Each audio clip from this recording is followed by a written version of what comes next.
Alors, je suis Floréal Soto, je suis spécialisée sur les questions de discrimination, de harcèlement et de violences sexistes et sexuelles. Je suis sociologue initialement de formation, ça fait 17 ans que je fais ce métier. J'ai plusieurs types d'activités, toujours spécialisées sur cette thématique. J'anime beaucoup de conférences, de formations, je fais de l'accompagnement stratégique, de structures qui souhaitent initier des projets sur le sujet. Je fais des diagnostics, soit internes, soit territoriaux, et j'accompagne aussi des cellules de signalement qui peuvent être saisies par des personnes victimes de discrimination ou de harcèlement. Alors aujourd'hui, on a une journée entière dédiée à la question des discriminations et des rapports de domination dans la société et plus particulièrement au sein des centres sociaux. Donc l'objectif principal de la journée, c'est plutôt de repartir outillé et pour renforcer son courage social, on va dire à la fois dans le quotidien bien sûr et à la fois aussi dans ses actions professionnelles et bénévoles. Donc l'idée, l'organisation de cette journée, c'est d'avoir un temps dans la matinée dans laquelle on va plutôt penser la question parce que évidemment plus on va être en capacité de comprendre, plus ça va nous permettre d'identifier comment se manifestent les discriminations au quotidien. Et l'après-midi va être plutôt consacré à l'acquisition concrètes qui vont permettre à la fois d'apprendre à mieux réagir face à des propos discriminants, à mieux se situer dans les rapports de domination sociaux de manière à s'assurer d'être en congruence entre les valeurs que l'on porte et notre posture professionnelle ou bénévole. Et un troisième temps de travail qui est vraiment projeté sur quelles actions peuvent être mises en place par les centres sociaux pour être réellement engagés contre les discriminations. Alors les discriminations, si on doit les définir, il y a, on va dire, une définition assez simple qui peut s'appuyer sur l'étymologie du mot,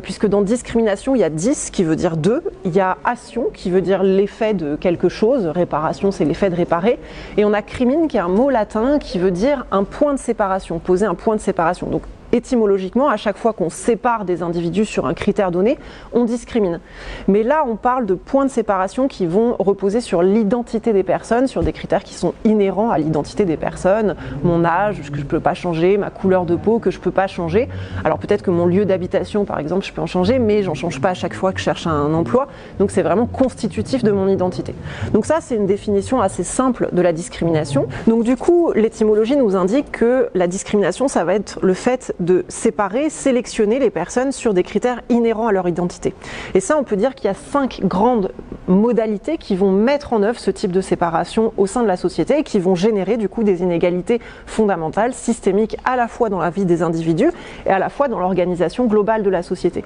La première, ça va être la stigmatisation, puisque en fonction de notre identité, on va être plus ou moins exposé à la stigmatisation, à des stéréotypes négatifs, ce qui représente déjà une inégalité fondamentale dans nos parcours de vie. Le deuxième, ça va être celui des micro-agressions. Les micro-agressions, c'est tous les petits propos, les petits comportements qui vont nous rappeler en permanence quelles sont les normes sociales, les hiérarchies sociales, et donc en sous-texte, nous rappeler que nous ne sommes pas forcément inclus ou correspondants à ces normes sociales. Le troisième rouage, ça va être les inégalités de traitement telles qu'elles sont définies par la loi, c'est-à-dire qu'on va être traité inégalitairement ou qu'on va nous refuser l'accès à des ressources fondamentales comme l'emploi, l'éducation, les loisirs, la culture, les transports, la santé, le logement, etc. Le quatrième aspect, c'est qu'on va subir des inégalités fondamentales aussi dans nos corps. C'est-à-dire qu'on ne va pas avoir la même égalité de traitement à la fois dans le respect de l'intégrité de nos corps, mais aussi dans la sécurité qui est faite à nos corps en fonction de notre identité. Et le cinquième rouage, c'est les discriminations quand elles sont mises en place par les institutions, sachant qu'il y a des institutions qui ont pour objectif explicite la mise en place des discriminations, de la colonisation, de l'apartheid, etc. Et des États, on va dire, des systèmes étatiques qui, comme la Ve République, vont avoir pour objectif annoncer l'égalité, mais qui pourtant vont mettre en place des règles, des lois, des normes, des politiques publiques qui continuent de générer des inégalités en donnant un moindre accès aux personnes en termes de qualité d'éducation, de transport, de loisirs, etc. Et c'est là d'ailleurs que les centres sociaux ont un fort rôle à jouer pour venir compenser des inégalités systémiques mises en place par les institutions. La notion de courage social, c'est l'idée que chacun, chacune est en capacité de réagir face à des propos discriminants ou des comportements discriminants, tant à la boulangerie, dans le bus, dans la rue, que dans son contexte professionnel, qui est un contexte un peu particulier parce qu'il est contraint et dans lequel du coup on doit entretenir des relations a priori non conflictuelles.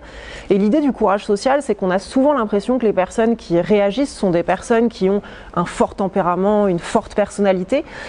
mais en fait il faut plutôt le voir sous l'angle d'une compétence qui, comme toute autre compétence, doit être développée. On doit apprendre certains éléments, des stratégies de réaction, des arguments, etc. Et ensuite, on va devoir la pratiquer, l'essayer, réussir, échouer, débriefer, recommencer, etc. Et en gros, c'est ce qui permet de muscler son courage social. Alors, chacune et chacun avec notre style, notre façon de faire, mais ça demande un apprentissage et un entraînement qui doit permettre à tout le monde de réagir dans ce type de situation. Les centres sociaux, les personnes qui travaillent dans les centres sociaux à titre salarié ou bénévole sont souvent les premiers interlocuteurs et interlocutrices avec des personnes, des habitantes et habitants qui sont particulièrement visés par les discriminations systémiques dont on a pu parler précédemment. C'est donc une sorte de lien extrêmement important à la fois pour entendre la parole de ces personnes et leurs besoins. Donc une première mission des centres sociaux, il me semble, dans la lutte contre les discriminations, c'est faire une pleine place et donner une pleine visibilité aux personnes, aux habitantes et habitants des quartiers avoisinant des centres sociaux en particulier. Une deuxième dimension, il me semble, dans le rôle des centres sociaux, c'est de pouvoir sensibiliser les personnes à la fois, on va dire, pour combattre des idéologies qui viennent renforcer ces rapports de domination, mais aussi sur un plan très pratique, de venir proposer, on va dire, des solutions, une vision du monde qui peut être différente.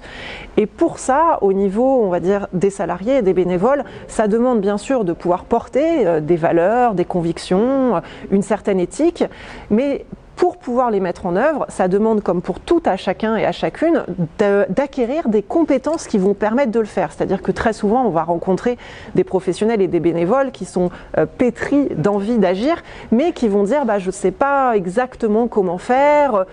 pour créer une communication, pour créer des ateliers, pour sensibiliser, pour animer des groupes de pairs, etc.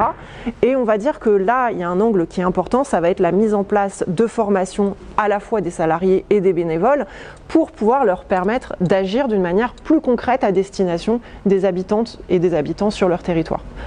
Un autre axe pour les centres sociaux, il me semble, c'est de pouvoir travailler auprès des financeurs et des partenaires pour leur montrer l'importance de lutter contre les discriminations. Et ça demande bien sûr de porter des idées, mais aussi de savoir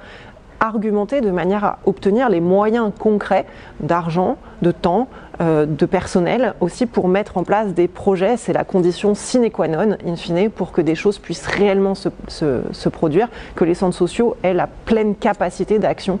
sur leur territoire et auprès des habitantes et habitants avec lesquels ils travaillent.